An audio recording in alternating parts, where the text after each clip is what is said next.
Hello, so guys, good morning all of you. Now we will be discuss about chemical property of the amines. तो बेटा आज हम लोग chemical property of the amines पर discuss करेंगे। ध्यान से बात को समझिएगा और कहीं एक भी प्रॉब्लम क्रिएट नहीं होगा। तो पहली हेडिंग जो हम लेकर आए हैं वो है chemical property of the amines. तो हेडिंग पॉइंट आउट करिएगा, हमारे साथ आप भी हेडिंग को पॉइंट आउट करिएगा। Chemical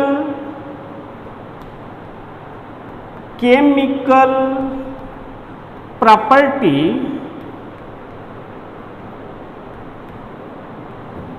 chemical properties of amines. Chemical property of the amines. Chemical property of amines. तो बेटा केमिकल प्रॉपर्टी ऑफ अमीन्स में सबसे पहले हम लोग जो सबसे ज़्यादा क्वेश्चन पुटअप करते हैं, सबसे ज़्यादा क्वेश्चन आता है आपके बोर्ड के एग्जाम में या अदर्स एग्जाम में, तो वो है आपका बेसिसिटी। आइए हम डिस्कस करते हैं बेसिसिटी। हाँ तो बेटा ध्यान दीजिएगा, अमीन्स की बेसिसिटी के आर्डर को जो अरेंज करते हैं हम, चाहे वो प्राइमरी अमीन हो, सेकेंडरी अमीन हो, टर्शियरी अमीन हो, इनके आर्डर को जो हम अरेंज करते हैं तो ये कैसे अरेंज करते हैं, इनमें अलग अलग कॉन्सेप्ट इंक्लूड है। तो आइए हम डिस्कस करते हैं बेसिसिटी ऑफ अमीन्स पर। तो आप ये जानते हैं कि अमीन्स एक बेस है। अमीन बेस कैसे है? क्योंकि अमीन बेस है और बेस का नेचर होता है किसी भी एसिड से रिएक्ट करके वो सॉल्ट बना ले। क्लियर है? तो आप पॉइंट आउट कर सकते हैं, एक छोटी लाइन में आप लिख सकते हैं, amines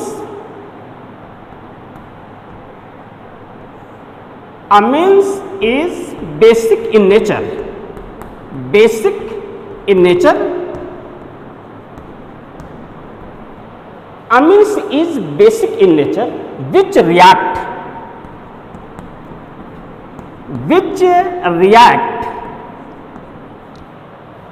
with acid, which react with acid to form salt। जब भी कोई बेस होगा वो एसिड से रिएक्ट करेगा तो नो डाउट कि वो साल्ट बनाएगा। आइए देखते हैं कैसे रिएक्ट करता है। ये देखिए आपका ये RNH2 है, ये RNH2 है, दिस इज द अमीन, ये अमीन है। और इस अमीन को जब हम किसी एसिड से रिएक्ट कराते हैं, सपोज HCl हमारा एसिड है, और इस HCl से हम जब रिएक्ट कराते हैं तो हमें मिलता है RNH3 and now here Cl, nitrogen bearing positive charge and Cl bearing negative charge. ये हमारा सॉल्ट बन गया। एल्किल अमोनियम हैलाइड मीन्स ये प्राइमरी अमीन का सॉल्ट बन गया। ये हम कह सकते हैं salt of primary Amin, salt of primary अमीन। इसी तरीके से बेटा सेकेंडरी अमीन का रिएक्शन होता है RNH2, ये भी रिएक्ट करता है HCl से और ये बनाता है R2NH2 and now here Cl, nitrogen bearing positive charge and Cl bearing negative charge. इस पॉइंट ऑफ व्यू से जैसे ये सॉल्ट ऑफ प्राइमरी अमीन है, उसी तरीके से ये भी सॉल्ट ऑफ सेकेंडरी अमीन है। ये है आपका salt of secondary amine. Similar condition आपका टर्शियरी के भी साथ मिलता है। तो मीन्स टर्शियरी जब रिएक्ट करता है, सॉरी ये प्राइमरी मैंने लिख दिया हूं बेटा, इसको आप सेकेंडरी करिएगा, यहां एक R जोड़ दीजिए। इसी तरीके से टर्शियरी जो होगा RN here R and then here R, ये भी HCl से रिएक्ट करता है, ऐसे HCl से रिएक्ट करता है और आपको मिलता है R3 here N and H here Cl, nitrogen bearing positive charge and Cl bearing negative charge. Now here this is the tertiary, ये आपका सॉल्ट ऑफ टर्शियरी अमीन है, सॉल्ट ऑफ टर्शियरी अमीन। अब बेटा इस रिएक्शन को देख करके इतनी बात तो क्लियर है, अमीन बेसिक नेचर होता है, ये लीस्ट बेस की तरह बिहेव करता है क्योंकि nitrogen having lone pair of electron, nitrogen के पास लोन पेयर इलेक्ट्रॉन है और लोन पेयर इलेक्ट्रॉन नाइट्रोजन के पास है, तो ये इलेक्ट्रॉन पेयर डोनेट करता है। किसको डोनेट करता है? प्रोटॉन को डोनेट कर देगा। और जब प्रोटॉन को डोनेट करेगा तो एक बॉन्ड का फॉर्मेशन होगा नाइट्रोजन और प्रोटॉन के बीच में, मींस इलेक्ट्रॉन रिच स्पीसीज है हमारे अमीन। और अगर इलेक्ट्रॉन रिच स्पीसीज है तो वो न्यूक्लियोफाइल होता है, और न्यूक्लियोफाइल जो होते हैं वो सभी बेस होते हैं, लुईस बेस की तरह बिहेव करते हैं। ये बातें हम लोगों ने पहले भी पढ़ा था, सीखा होगा 11th में। तो जो हमारा ये अमीन है, नो डाउट कि ये बेस है। अब हम इस बात पर फोकस करेंगे या इस बात को जानने की कोशिश करेंगे कि प्राइमरी, सेकेंडरी, टर्शियरी अमीन में किसकी बेसिसिटी ज्यादा होगी या किसकी बेसिसिटी कम होगी। बहुत सिंपल वे में हम आपको बताना चाहेंगे कि बेसिसिटी को कैसे आप पॉइंट आउट करोगे। कोई भी बेसिक दे दे, ढेर सारे अमीन की स्ट्रक्चर दे दे, तो आप बेसिसिटी के ऑर्डर को कैसे अरेंज करोगे, इस बात पर हम ध्यान देते हैं। तो आइए बेटा, इसको नोट कर लिया होगा तो हटाते हैं इसको। ओके,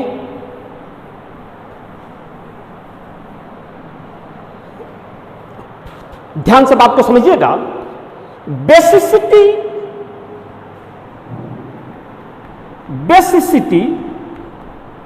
ऑफ अमीन्स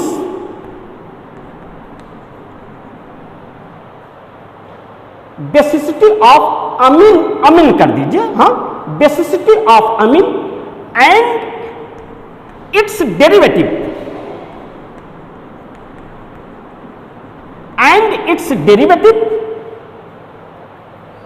depends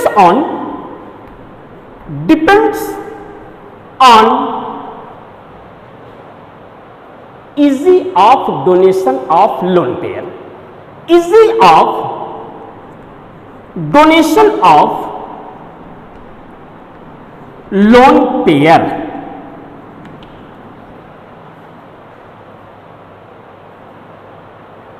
और या greater the availability of electron on nitrogen in amine. ध्यान से बेटा बात को समझिएगा, बात वही सेंस है, बिल्कुल सेंस वही है। Greater the availability of lone pair of electron on nitrogen in amine, higher will be basicity. Problem भाई, नाइट्रोजन के पास ये कह रहे हैं easy of donation of lone pair electron जितना आसानी से डोनेट करेगा उसकी बेसिसिटी उतनी ज्यादा होगी। और लोन पेयर इलेक्ट्रॉन इजी कब आसानी से कब डोनेट करेगा? जब उसके पास होगा।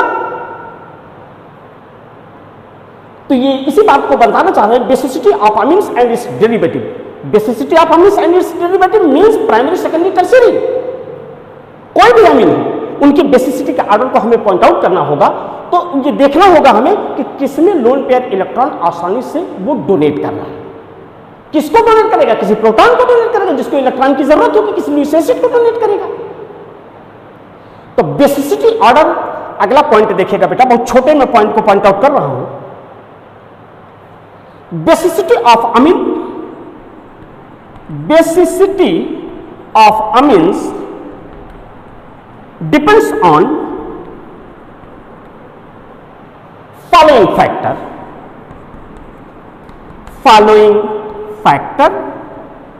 इनमें बेटा कई फैक्टर है। बेसिसिटी अमीन्स, जो बेसिसिटी अमीन्स की है, ये डिपेंड करता है कई फैक्टर पर।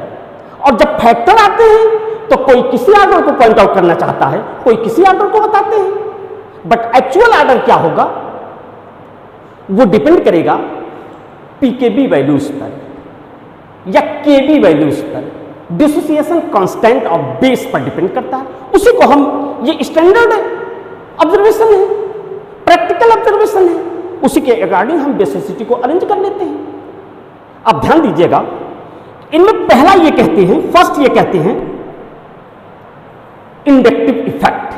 पहला इन्होंने बताया कि इंडक्टिव इफेक्ट के through, inductive effect amines and derivative, या यूं कह लीजिए ammonia and its derivative ammonia हो या उसके डेरिवेटिव्स हो। अमोनिया का जब डेरिवेटिव्स बनेगा तो नो डाउट कि वो अमीन बनना शुरू हो जाएंगे, प्राइमरी सेकेंडरी टर्शियरी अमीन। इनके ऑर्डर को on the basis of inductive effect कैसे पॉइंट आउट करते हैं जरा देखिएगा। On the basis of inductive effect, plus I effect बहुत छोटा सा लिखूंगा बेटा, plus I effect on nitrogen atom, on nitrogen plus I effect on nitrogen atom increase, ये increase का नोटेशन है बेटा, increase basicity।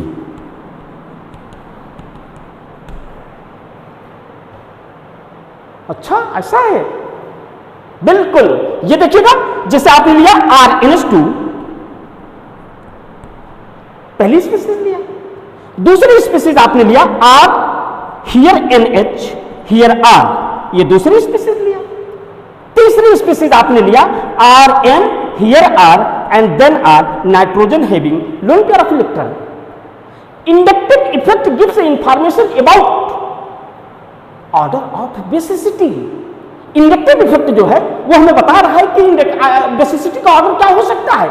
ये आप ये जानते हैं, R नो डाउट की प्लस आई ग्रुप है, प्लस आई इफेक्ट शो करता है, और प्लस आई इफेक्ट अगर शो करेगा इसका मतलब है कि इलेक्ट्रॉन पेयर डोनेट करेगा टुवर्ड्स द नाइट्रोजन, और नाइट्रोजन की तरफ जब इलेक्ट्रॉन पेयर को बेटा डोनेट करेगा, ये देखिए इलेक्ट्रॉन पेयर को डोनेट कर रहा है, क्या ऐसा नहीं होगा? एज्यूम करिए, ओके सॉरी, एज्यूम करिए कि R इलेक्ट्रॉन डोनेट करेगा टुवर्ड्स द नाइट्रोजन, तो क्या नाइट्रोजन पर इलेक्ट्रॉन डेंसिटी बढ़ेगी? नहीं। बिल्कुल ध्यान से बात को समझिएगा। R no doubt to show a plus I group, plus I effect which donate electron pair towards the nitrogen. The availability of lone pair electron on nitrogen increase in compare to ammonia. Ammonia की अगर हम बात करें तो ammonia के compare में यहां अगर हमने अमोनिया को पॉइंट आउट कर दिया, this is the ammonia, here hydrogen, here hydrogen, here hydrogen, nitrogen having lone pair. अगर हम इस अमोनिया के कंपेयर में देखें तो one of the alkyl group attached on nitrogen, now here two of the alkyl group attached directly on nitrogen and here three of the alkyl group directly attached on nitrogen. What will be the order?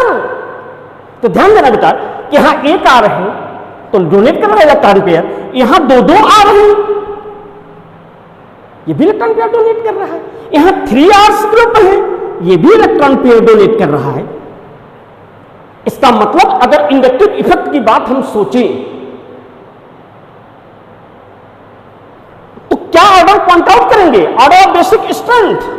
यहां देखिए बेटा लिख रहा हूं order of basic strength, basic strength, order of basic strength in case of primary, secondary and tertiary amine. Amine is क्या order होगा?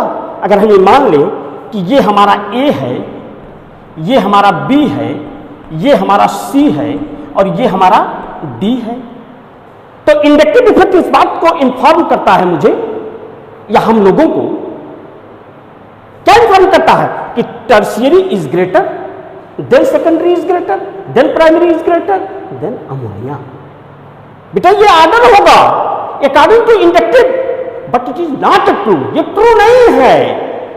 तो order हम पॉइंट आउट करेंगे, D is greater, C is greater than B is greater than A, this is the decreasing order.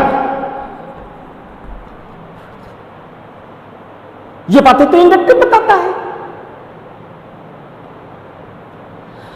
अगला ये point out करते हैं basicity of amine depends on following factor, जो हमने लिखा है बेटा ये इंडक्टिव इफेक्ट के अकॉर्डिंग बताते हैं।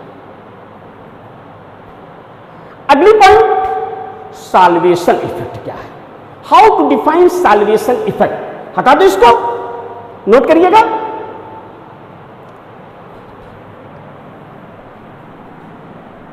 Okay okay, thank you. Concept को समझिएगा ध्यान से, इसके बाद हम लोग रिजल्ट पर तुरंत पहुंचेंगे। सॉल्वेशन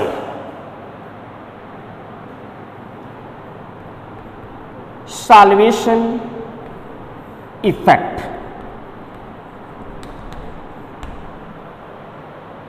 बात ध्यान से समझिएगा, ये साल्वेशन इफेक्ट क्या है? साल्वेशन का मतलब होता है association of water molecules around the Amin.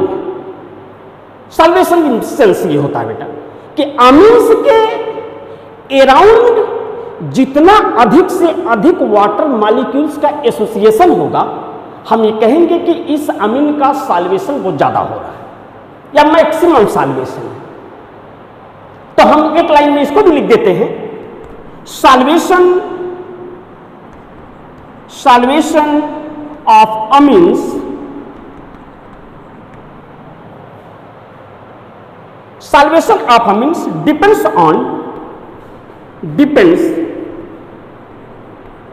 depends on number of water molecules. Salvation of amines depends on number of water molecules. Salvation of amines depends on number of water molecules associate around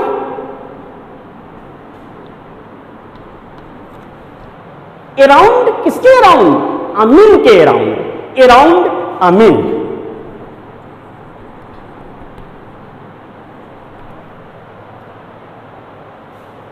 इसका मतलब हुआ कि greater the number of molecules associate around amines, higher will be solvation.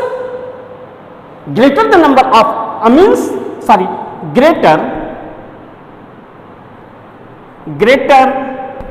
The number of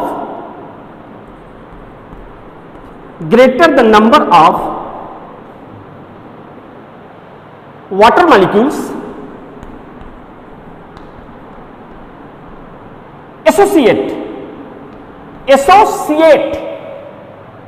associate around amines, higher will be salvation. Higher will be salvation. एक line बेटा और करिएगा, higher the solvation, higher the solvation, higher the solvation, higher the solvation, greater will be basicity.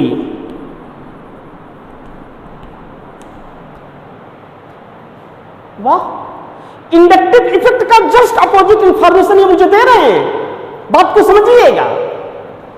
Inductive effect का just opposite result हमें solvation बेटा दे रहा है। हमें ये बता रहे हैं कि जिस अमीन्स के अराउंड वाटर मॉलिक्यूल्स ज्यादा एसोसिएट करेगा उसकी बेसिसिटी ज्यादा होगी। तो नो डाउट आप देखिएगा, जैसे ये प्राइमरी अमीन है RN, here H nitrogen having lone pair of electron, और सेकंड ये है R, here N, here R and then H nitrogen bearing loan pair of electron, and now third RN, here R and then R nitrogen bearing loan pair of electron. Salvation, that means association of water molecules around the amine, और association water molecules का amine के कब होगा? जब ये intermolecular hydrogen bonding in between the amine and water form करेगा। देखिएगा बेटा कैसे फॉर्म करता है। यहां ऐसे हमने लगाया, नाइट्रोजन जोड़ा और यहां हाइड्रोजन, यहां R जोड़ दिया, सॉरी वाटर के साथ जोड़ दिया हमने। ये देखिए ऑक्सीजन, हियर हाइड्रोजन, ये देखिए बेटा ये हाइड्रोजन बॉन्ड का फॉर्मेशन किया, किसके साथ? वाटर के साथ, अमीन के भी साथ फॉर्म करेगा, बट हमें डिसॉल्व करना है इसे वाटर में। हमने वहां बताया था lower member of amine dissolve in water, but higher member dissolve नहीं करता है। तो जो लोअर मेंबर डिसॉल्व कर रहा है वाटर में due to intermolecular hydrogen bonding, और इसी तरीके से ये भी आपका हाइड्रोजन बॉन्ड बनाएगा, ऑक्सीजन हियर हाइड्रोजन, और इस केस में आपने देखा कि ऐसे जब ये बनाएगा तो ऑक्सीजन हियर हाइड्रोजन और हियर हाइड्रोजन, ये सिंगल मॉलिक्यूल्स को एसोसिएट कर रहा है, ये 2 मॉलिक्यूल्स को एसोसिएट कर रहा है, ये किसी मॉलिक्यूल्स को एसोसिएट नहीं कर रहा है। तो सॉल्वेशन इस बात को बताता है कि जिसमें सॉल्वेशन ज्यादा होगा उसकी बेसिसिटी ज्यादा होगी। तो ऑर्डर ऑफ बेसिक स्ट्रेंथ ये बताते हैं, order of basic strength, order of basic strength क्या होगा? ऑर्डर ऑफ बेसिक स्ट्रेंथ, अगर इसको हमने कह दिया कि ये ए है और ये बी है और ये सी है, तो ऑर्डर क्या होगा? A is greater than B is greater than C. ये कौन सा ऑर्डर है? This is the decreasing order, decreasing order. दिख रहा है बेटा? ये डिक्रीजिंग ऑर्डर है, या नहीं दिख रहा होगा तो ऊपर कर देता हूं, डिक्रीजिंग ऑर्डर।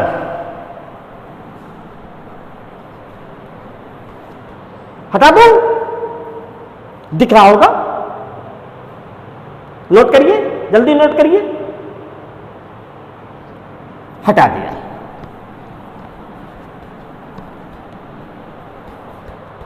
अब देखना बेटा, अजीब प्रॉब्लम क्रिएट हुई कि बेसिसिटी हम किसके पॉइंट ऑफ व्यू से देखें, इंडक्टिव के पॉइंट ऑफ व्यू से देखें या हम सॉल्वेशन के पॉइंट ऑफ व्यू से देखें।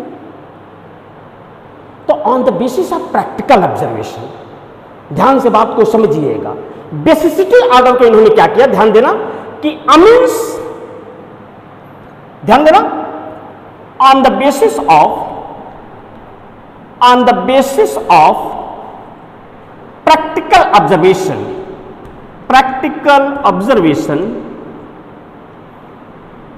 on the basis of practical observation, basicity of the amines,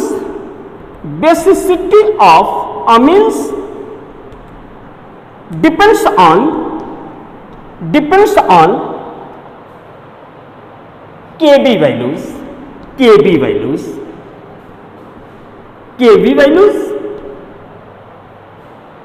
क्या है? डिसोसिएशन कांस्टेंट ऑफ बेस, और या पीकेबी वैल्यूज। अच्छा, इसके पॉइंट ऑफ व्यू से देखा गया कि कोई अमीन कब स्ट्रॉन्ग बेस की तरह बिहेव करेगा, कोई अमीन कब वीक बेस की तरह बिहेव करेगा। तो इस कंडीशन पर इन्होंने क्या किया कि अमीन लिया RNS2 और इसको वाटर में डिसॉल्व कर दिया, नो डाउट कि वाटर में डिसॉल्व कर दिया।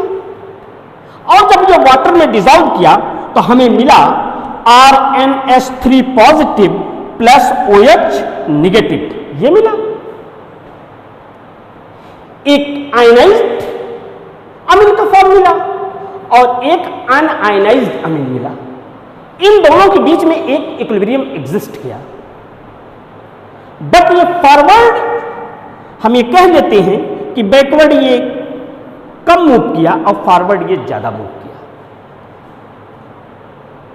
अब यहां देखा कि डिसोसिएशन कांस्टेंट के बी की वैल्यूज जो होगी,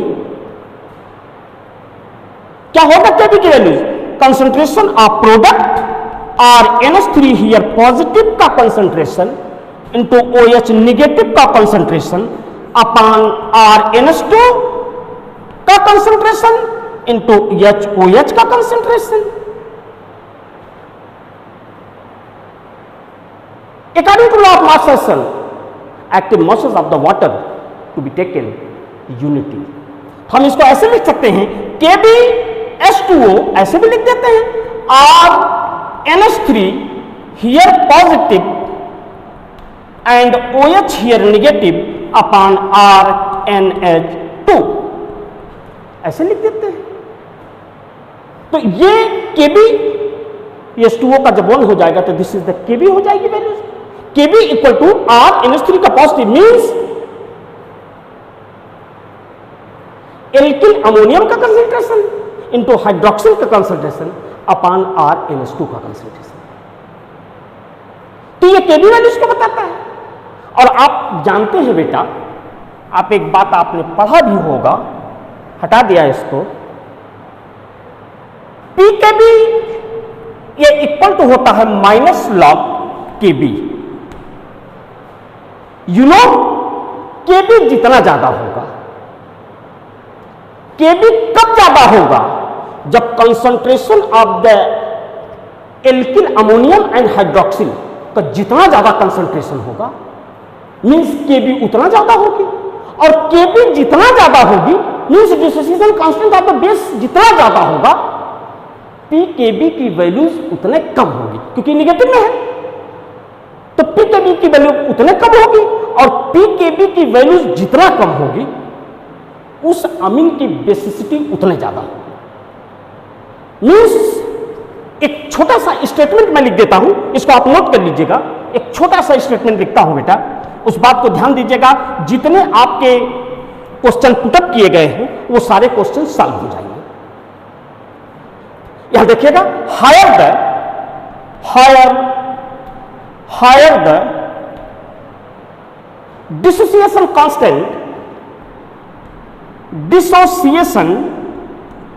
constant of base, higher the dissociation constant of base, lower the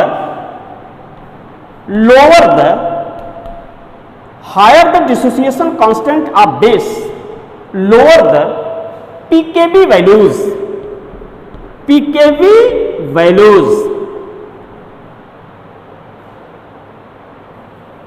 result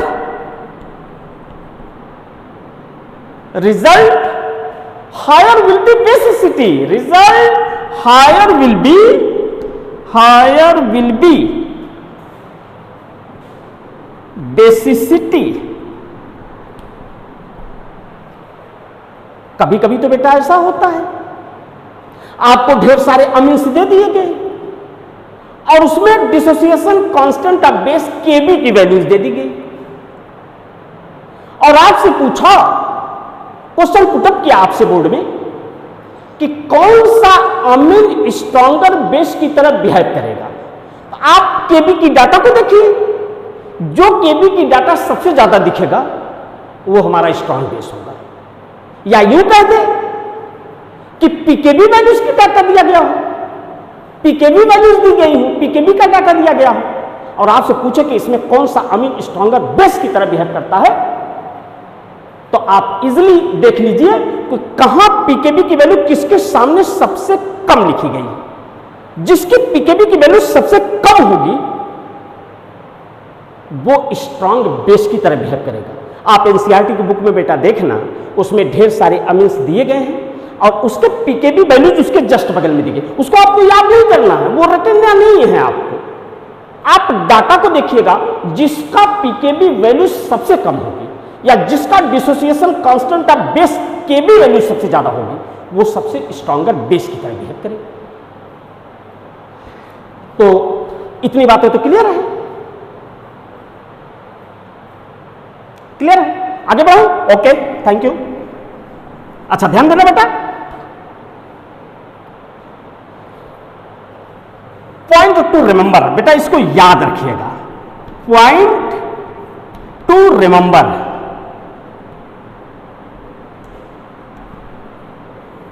ये आपका टूल्स है, प्रॉब्लम सॉल्व करने की टूल्स है बेटा, पॉइंट टू रिमेंबर, इसको याद रखिएगा और एक बार पढ़ोगे याद हो जाएगा। और याद ना होता हो, कभी कभी ऐसा होता है कि कोई चीज पढ़ते हो तो याद ही नहीं होता है, और याद ना होता हो तो आप व्हाट्सएप से कमेंट बॉक्स में लिख कर भेजिएगा, हम आपको रिमेंबर करने का तरीका बताएंगे, कैसे आप याद करोगे किसी मैटर को। तो आइए हम देखते हैं, कभी कभी ऐसा होता है कि कोई बात आप याद नहीं करना चाहते हो, वो बातें याद रहती हैं, और जिसकी आपको जरूरत है वो बातें याद ही नहीं होती। तो ये देखिएगा, पॉइंट टू रिमेंबर की पहली point, order of basicity, order of basicity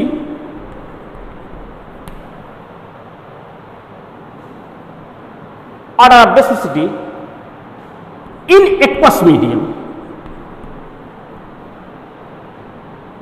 aqueous medium, ध्यान से बेटा समझिएगा बात को, एक्वस मीडियम और are basicity in aqueous medium in case of primary amine, secondary amine, tertiary amine, क्या होगा ऑर्डर ऑफ बेसिसिटी? देखिएगा, secondary amine is greater than primary amine is greater than tertiary amine is greater than ammonia। ये बेटा स्थिति तब आएगी जब आपका R जो होगा वो CH3 हो। बहुत ज्यादा नमन नहीं करना है, सीधे सिंपल सी बात है, सेकेंडरी, प्राइमरी, टर्शियरी अमोनिया। ये कब होगी? ये एक्वस मीडियम में जब होगी। और दूसरा पॉइंट देखिएगा बेटा, सेकंड पॉइंट इसमें देख लीजिएगा, अगर R आपका CH3 की जगह R आपका CH3 CH2 हो गया, means alkyl group CH3 CH2 हो गया, CH2 CH3 हो गया, तब बेसिसिटी का ऑर्डर को कैसे पॉइंट आउट करोगे? कुछ नहीं करना है आपको, सेकेंडरी अमीन नो डाउट की ग्रेटर होगा। Now here tertiary amine, now here primary amine, now here ammonia, ये ऑर्डर होगा। लेकिन मोस्ट इंपॉर्टेंट एक बात और याद रखिएगा, नेक्स्ट पॉइंट है basicity of the amines in gaseous phase. अगर हमारे सारे अमीन गैसियस फेज में है, basicity of amines in gaseous phase, gaseous phase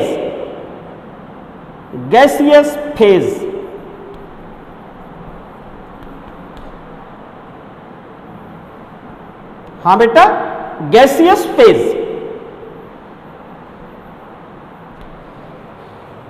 basicity of amines in gaseous phase, आपको कुछ नहीं सोचना है। टर्शियरी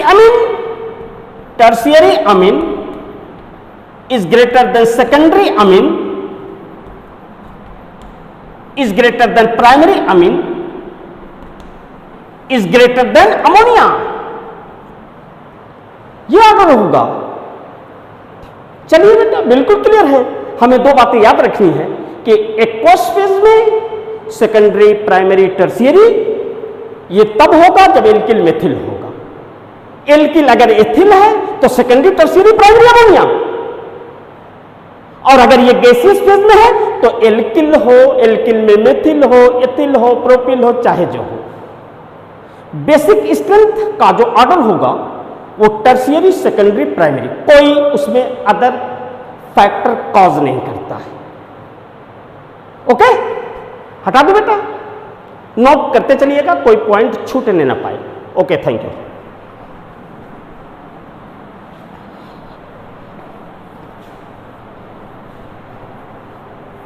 हाँ बेटा, ध्यान देना।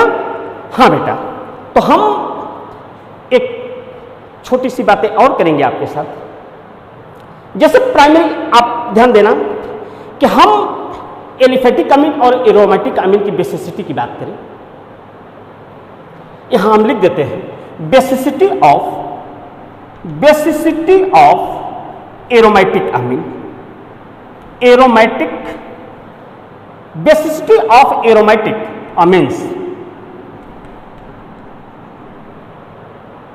वर्सेस अमोनिया हम कर लेते हैं।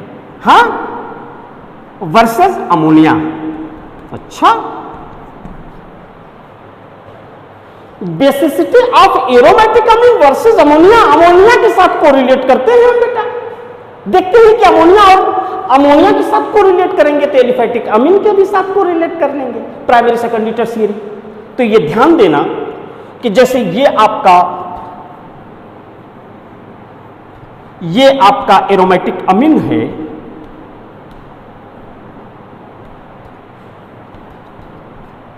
ये एरोमेटिक अमीन है, और ये आपका अमोनिया है,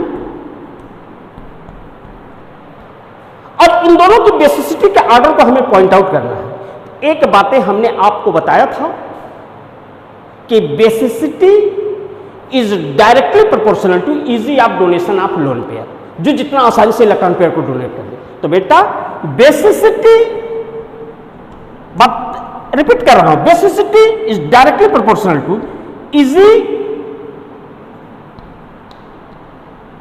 easy of donation of lone pair. अच्छा, easy of donation of lone pair, जो इलेक्ट्रॉन पेयर आसानी से डोनेट कर देगा, ये लोन पेयर इलेक्ट्रॉन जो आसानी से डोनेट कर देगा, उसकी बेसिसिटी उतनी ज्यादा होगी। जरा ध्यान देना, in case of aromatic amine that is aniline, ये क्या है बेटा? एनिलिन है, ये हमारा है एनिलिन, एनिलिन है।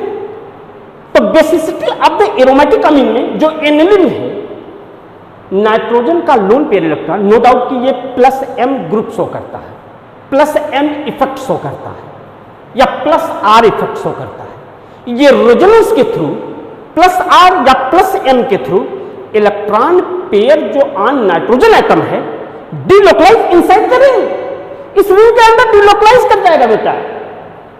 और जब रिंग के अंदर चला जाएगा लोन पेयर इलेक्ट्रॉन, तो ये देगा कैसे? इजी ऑफ डोनेशन नहीं हो पाएगा। इसका मतलब है कि loan pair electron on nitrogen in aniline which delocalize inside the ring do not easily donate, basicity decrease। Result क्या होगा? बेसिसिटी डिक्रीज कर जाएगी। क्यों? क्योंकि electron pair on nitrogen in aniline which delocalise inside the ring, ring के अंदर चला जा रहा है। तो ध्यान देना बेटा, यहां हम कर सकते हैं, एक पॉइंट में लिखना चाहे तो लिख सकते हैं, less available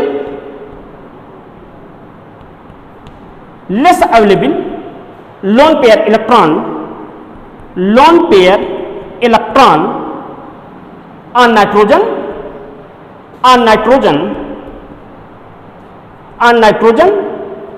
in aniline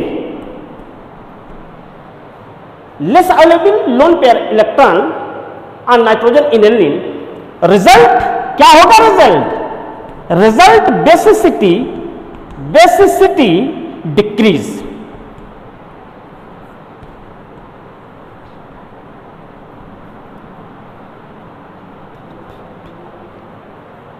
good, तो बहुत अच्छा है सर, बहुत सिंपल है। नाइट्रोजन के पास लोन पेयर इलेक्ट्रॉन है, रिंग के अंदर डिलोकलाइज कर जा रही है, बेसिसिटी सबसे कम हो जा रही है। और जब अमोनिया से एनिलिन की बेसिसिटी कम है, तो नो डाउट कि एलिफैटिक का कोई भी अमीन होगा, सबके साथ इसकी बेसिसिटी कम होगी, मीन सबसे इसकी बेसिसिटी कम हो जाएगी। कोई प्रॉब्लम? अच्छा ध्यान देना बेटा, थोड़ी सी दो क्वेश्चन हम इस पर ले लेते हैं। एक सेकंड बेटा, सॉरी जरा सा, हाँ ओके थैंक यू, ये है बेटा, हाँ हटा दिया इसको, कॉन्सेप्ट नोट करिएगा। नाइट्रोजन का याद रखिएगा, नाइट्रोजन का lone pair electron inside the ring delocalise कर जाता है, और डिलोकलाइज कर जाता है तो इलेक्ट्रॉन पेयर डोनेट नहीं कर पाता, इसलिए बेसिसिटी कम हो जाती है। Basicity directly proportional easy of donation of lone pair. इसका मतलब अमोनिया की एनिलिन की बेसिसिटी अमोनिया से कम होगी। ओके, हटा दिया, थैंक यू बेटा। कुछ क्वेश्चन ले लेते हैं, देखिएगा क्वेश्चन। क्वेश्चन नंबर 1 जो आपके इंटेक्स में पढ़े हुए क्वेश्चन है बेटा, कॉन्सेप्ट पढ़िएगा, क्वेश्चन कोई नहीं रुकेगा, सब क्वेश्चन सॉल्व हो जाएगा। Question number 1, arrange the decreasing order of basicity, arrange the decreasing order of basicity of the following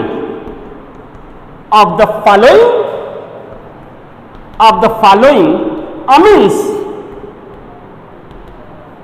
given below।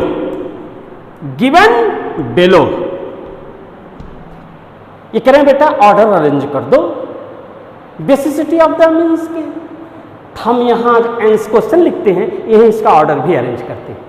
और आप प्रैक्टिस कर लीजिएगा, कोई ऐसा क्वेश्चन नहीं बनेगा जिसका आप आंसर न दे लो। ठीक, देखिएगा ए, यहां हमने लिखा बेटा CH3NH2, CH3CH2NH2, ये है बेटा CH3CH2CH2 हियर NH2। एक और ले लेते हैं CH3CH2CH2CH2 हियर NH2। क्लियर है? How to arrange the order? तो देखना, नो डाउट कि सभी के सभी प्राइमरी है और सभी प्राइमरी है। तो हम देख रहे हैं कि इसमें single carbon containing alkyl group है, इसमें 2 carbon containing, now here 3 carbon containing, now here 4 carbon containing. तो ये हमारा ए है, ये बी है, ये सी है और ये डी है। तो क्या ऑर्डर होगा? D is greater than C is greater than B is greater than A। अच्छा, हटा दिया इसको। A, B का देखना बेटा, क्वेश्चन नंबर बी हम करते हैं। इस तरह के अगर हो CH3 CH2 here NH2, sorry NH यहां कर दिया, यहां हमने कर दिया CH2 CH3। ये सेकेंडरी अमीन है, ये प्राइमरी थे, सबके सब प्राइमरी थे, सबके सब प्राइमरी थे, ये भी प्राइमरी था, ये भी प्राइमरी था। यहां सेकेंडरी हमने लिया और यहां देखिएगा CH3 CH2 here CH2 here NH and then CH2 here CH3। एक और हमने ले लिया CH3 CH2 CH2 here NH here CH2 here CH2 here CH3। यहां देखना, यहां 2 carbon containing, 2 carbon containing, this is the secondary amine, है तो सेकेंडरी अमीन। ये भी सेकेंडरी है, ये भी सेकेंडरी अमीन है। हाँ सर, ये भी तो सेकेंडरी अमीन है, ये भी सेकेंडरी अमीन से है। कौन सा? ये भी सेकेंडरी अमीन है ना?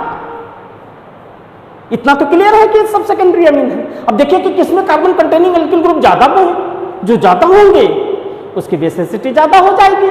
क्यों? क्योंकि एल्किल ग्रुप प्लस आई फिक्सो करता है और ये इलेक्ट्रॉन डोनेट करता है टुवर्ड्स द नाइट्रोजन।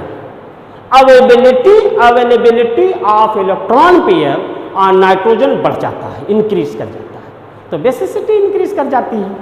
तो ये हो जाएगा बेटा, इसमें सबसे ज्यादा है, ये देखो 3 + 3 6। इसका मतलब हुआ अगर इसको हम 1 नंबर कर लें, इसको हम 2 नंबर कर लें और इसको हम 3 नंबर कर लें, तो इसका मतलब 3 is greater than 2 is greater than 1। This is the decreasing order.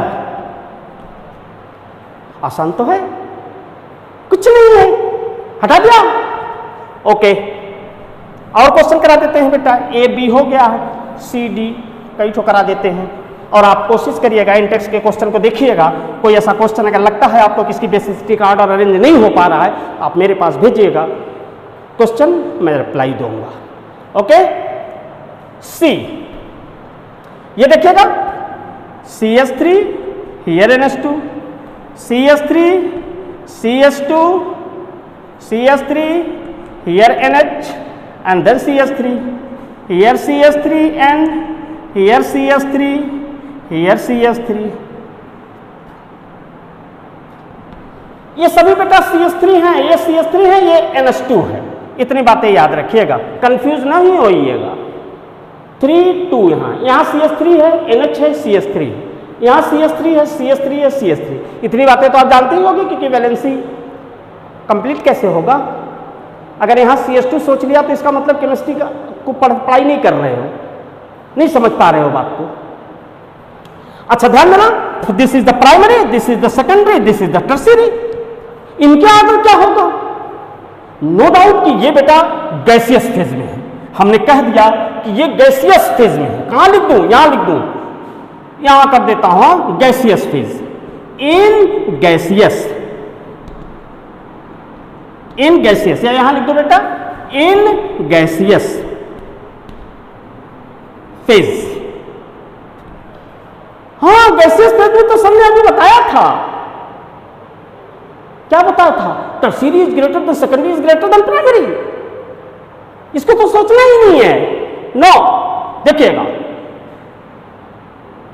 ये आपका x है, ये y है, ये z है। ऑर्डर हमने कर लिया, एक्स वाई जेड दे दिया इसको। हाँ, एक्स वाई जेड है ये, जरा ध्यान देना। इन gaseous phase z is greater then y is greater then x, ये ऑर्डर होगा। क्लियर है? इन लिक्विड फेज, अगर हम लिक्विड फेज की बात करें, in liquid phase, in liquid phase, liquid phase में तो अभी आपने बताया था secondary is greater than primary is greater then tertiary. इसका मतलब है सेकेंडरी है y is greater then x is greater then z। बेटा ये क्वेश्चन कर लीजिए इतना, बाकी इन टेक्स्ट का क्वेश्चन करिएगा। कोई एक भी प्रॉब्लम कहीं क्रिएट हो तो आप भेजिएगा, मैं उसका रिप्लाई दूंगा। और ये बिल्कुल क्लियर है, 100% विश्वास के साथ कहता हूं कि कोई क्वेश्चन आपका रुकेगा नहीं। और कुछ क्वेश्चन अभी चैलेंजिंग है जो अभी सॉल्व कराऊंगा इसके बाद अगले लेक्चर में। Okay, thank you very much, thanks.